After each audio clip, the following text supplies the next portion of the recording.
मित्रांनो, काल जे काही वारीत घडलं ते अतिशय धक्कादायक होतं. एका आजीला वारीमध्येच देवाज्ञा झाली.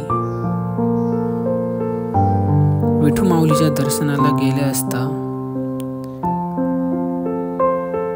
अचानक त्यांचा मृत्यू झाला.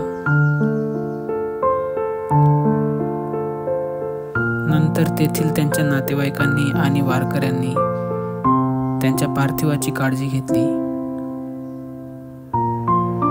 कसा हा धक्कादायक प्रकार काल वारीत घडला. एकदा विचार करा, जेव्हा त्या आजीच्या घरच्यांना हे कळलं असेल की त्यांची वारीतच मृत्यू झाला, तेव्हा त्यांच्या घरच्यांची अवस्था काय असेल देव जाणे. मला तर एवढंच म्हणायचं आहे की हा प्रकार अतिशय गंभीर असून त्यांच्या नातेवाईकांची अवस्था काय असेल आता देव जाणे.